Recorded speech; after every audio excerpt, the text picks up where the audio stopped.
तर मित्रांनो, आम्ही आता पोहोचलोय मालवणच्या किनाऱ्यावर आणि पहिली विजिट करू आम्ही ती सिंधुदुर्ग किल्ल्यावर असेल. मित्रांनो, जस्ट तिकीट काढलंय जे की पर पर्सन 100 रुपीज आहे किल्ल्यावर जाण्यासाठी. आणि आता मग निघूया जेटीकडनं जे ती बोट निघते किल्ल्याच्या दिशेने. तर चला आता बोटमध्ये बसूया आणि निघूया किल्ल्याच्या दिशेने. मित्रांनो, ही जी दिसते ती मालवण बंदराची जेटी आहे आणि समोरच पाहत असाल तर फक्त अर्धा मैल अंतरावर सिंधुदुर्ग किल्ला आहे. इकडून जे ते आता आपण बोट पकडू अशी ही एक आलेली आहे आणि समोरच बघू शकता तुम्ही सिंधुदुर्ग किल्ला. तर या किल्ल्यावर आता जायचं आहे आपल्याला. किल्ल्यावरती जाताना बोटीतून प्रवास करण्याआधी तुम्हाला सुरक्षिततेसाठी लाईफ जॅकेट घालावे लागते.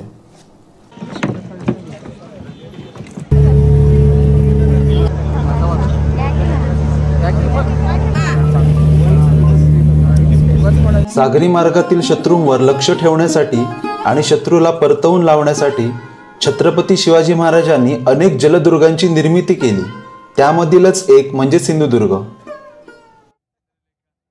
बोट जेटीवर पोहोचली आणि उतरून घ्यायचं.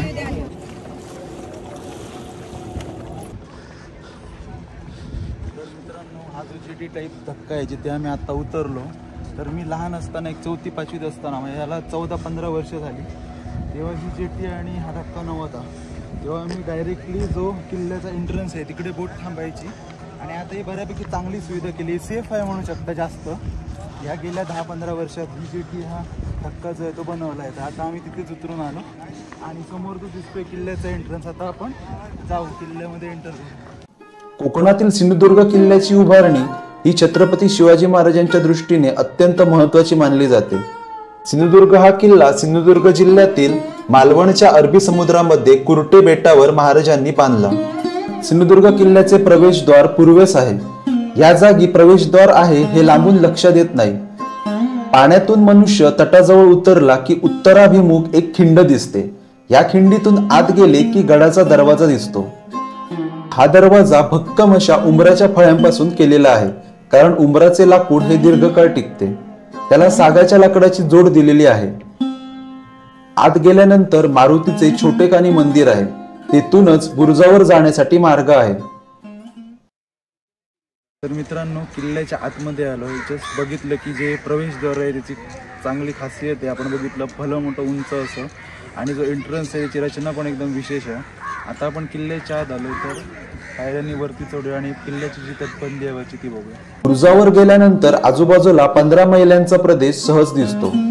आजही लोक या गडावर वस्ती करून राहतात. किल्ल्याच्या वरती आलोय तटबंदीवरती. आता इथून वॉक करत पुढे जाऊन वरून तुम्हाला दृश्य दाखवतो. तटबंदीच्या कडेहून चालताना आपल्याला 2 गोष्टी प्रकर्षाने दिसतात. म्हणजे हा जो मोठ्या प्रकारचा जो इकडे ओपनिंग बनवलेली आहे, तर ही कदाचित जे तोफा असतात त्यांचा मारा करण्यासाठी असावी, जी तोफ गोळा आपण लावतो. आणि त्याच्या साईडने बऱ्याच ठिकाणी आपल्याला अशा छोट्या छोट्या ज्या आहेत ज्या ओपनिंग दिसते, ज्या क्रॉस पण जातात आणि एकदम छोटे आहेत. इथे जर बघितलं तर इथून बाहेर टेहळणी करण्यासाठी तुम्हाला अशी छिद्र दिसतील. गडावर ठिकठिकाणी तोफा ठेवण्याच्या जागा आहेत. बंदुका रोखण्यासाठी तटाला भोके ठेवली आहेत. सैनिकांसाठी पायखाने आहेत. छत्रपती शिवाजी महाराजांनी 300 वर्षापासून सार्वजनिक स्वच्छतेचा संदेश यातून दाखविला आहे, हे विशेष होय. ज्या एंट्रन्स कडून आम्ही आत आलो, हा संपूर्ण जे आहे समोर दिसतोय मालवणची किनारपट्टी. किल्ल्यामध्ये काही गावं पण आहेत जिथे लोकांची वस्ती आहे. बघू शकता तुम्ही खाली. तर सर्वप्रथम आपण एक तटबंदीवरनं फेरी मारून येऊ.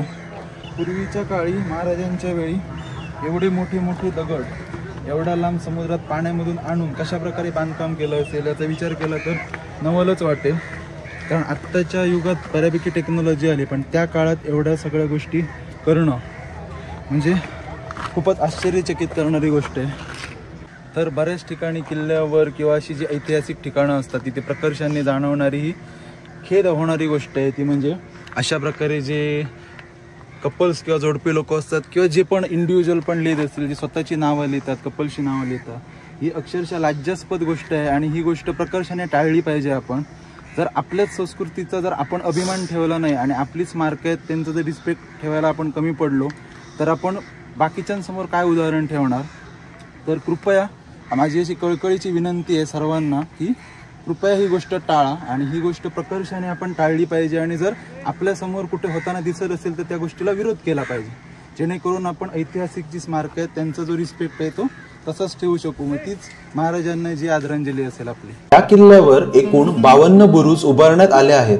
या किल्ल्यावर पाहण्यासारखी अनेक ठिकाणे आहेत.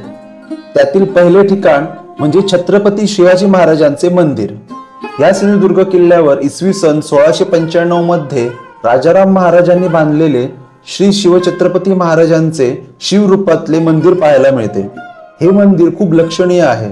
तसेच या किल्ल्यामध्ये प्रवेश केल्यानंतर उजव्या बाजूला तटबंदीच्या भिंतीवर आपल्याला 2 दिवळ्या पाहायला मिळतात.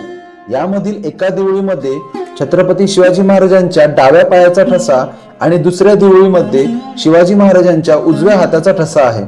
स्मारकामध्ये छत्रपती शिवाजी महाराजांच्या पायाचे आणि हाताचे जे आहेत ठसे आहेत त्या काळातले. आता काळानुसार ते थोडेसे पुसट झालेले दिसतात, कारण आता इतकी वर्षे उलटून गेली, पण जी स्फूर्ती आणि जी महाराजांनी दिलेली जी ऊर्जा आहे ती अजूनही या ठिकाणी नतमस्तक होताना आपल्याला जाणवते. तर इथे तुम्ही आता पाहिलात तो होता महाराजांच्या हाताचा ठसा. आता अख्ख्या एवढ्या जगाला जे आहे आदराने आपण सांगतो छत्रपती शिवाजी महाराजांबद्दल, कारण एवढ्या सगळ्या जगाला उत्स्फूर्त करणारं असे महाराजांचं थोर व्यक्तिमत्व आणि अशा थोर आणि महान व्यक्तिमत्वाच्या हाताच्या आणि पायाचे ठसे मिळण्याचं बघण्याची संधी आज मिळाली. ह्याच्यापेक्षा जास्त चांगलं भाग्य काय असू शकतं. मुख्य म्हणजे या किल्ल्याच्या परिसरात गोड्या पाण्याच्या 3 विहिरी आहेत. किल्ल्याच्या बाहेर खारे पाणी आणि आत गोडे पाणी हा निसर्गाचा एक चमत्कारच मानला पाहिजे. या विहिरींच्या अतिरिक्त पाण्याचा साठा करण्यासाठी एक कोरडा तलाव देखील इथे पाहायला मिळतो. किल्ल्यावर असणाऱ्या बुरुजांवरून आपण आजूबाजूचे नैसर्गिक सौंदर्य आणि समुद्रातील पाण्याची सुंदरता पाहू शकतो. खाली बघू शकता अथांग असा पसरलेला मालवणचा समुद्र. तर मित्रांनो बघू शकता तुम्ही खाली बंदरामध्ये जे बोटिंग होताना दिसतंय आणि जे तुम्हाला पॅराग्लायडिंग सारखे जे तुम्हाला बलून्स दिसतात, तर हे सगळे वॉटर स्पोर्ट आहेत जे की मालवणच्या किनारपट्टीवर चालतात, देवबागच्या पण किनारपट्टीवर चालतात. तर हे बऱ्याच या गेल्या 10-15 वर्षात हे जे सागरी पर्यटन आहे ते उभं राहिलेलं आहे आणि कोकणामध्ये बऱ्याच प्रकारे इथे विकास झाला या गोष्टीमुळे. आणि खाली तुम्ही बघू शकता, जर तुम्हाला कधी यायचं असेल तर तुम्ही स्कुबा डायव्हिंग करण्यासाठी किंवा बोटिंग करण्यासाठी वेगवेगळ्या प्रकारचे वॉटर स्पोर्ट आहे त्यासाठी तुम्ही मालवणला येऊ शकता. तर मित्रांनो किल्ल्याचं दर्शन घेऊन झालंय बऱ्यापैकी आणि आता आम्ही चाललोय परतीच्या प्रवासाला.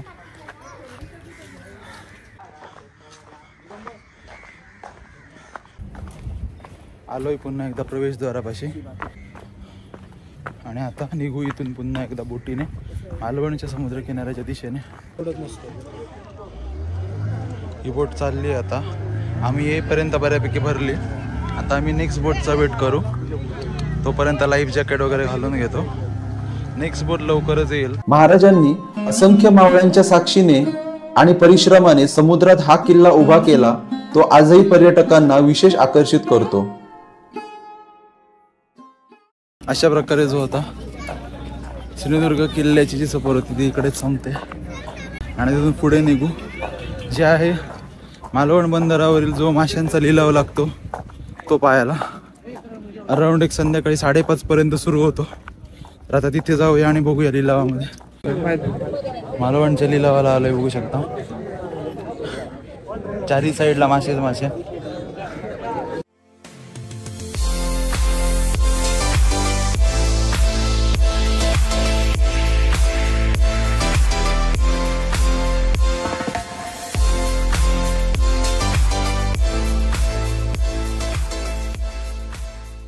मस्त मिळाले ना. मस्त बऱ्यापैकी सक्सेसफुल झाली ट्रिप.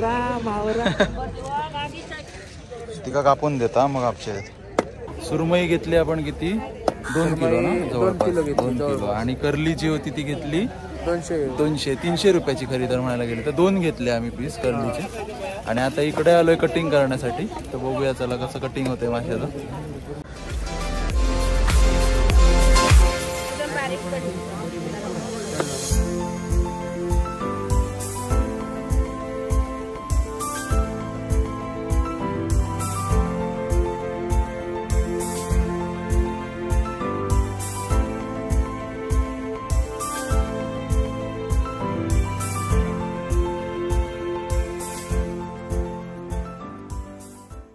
बऱ्यापैकी जी होती फिश कटिंग करून झालेली आहे आणि प्लॅन सक्सेसफुल झाला आहे मालवण ट्रिपचा.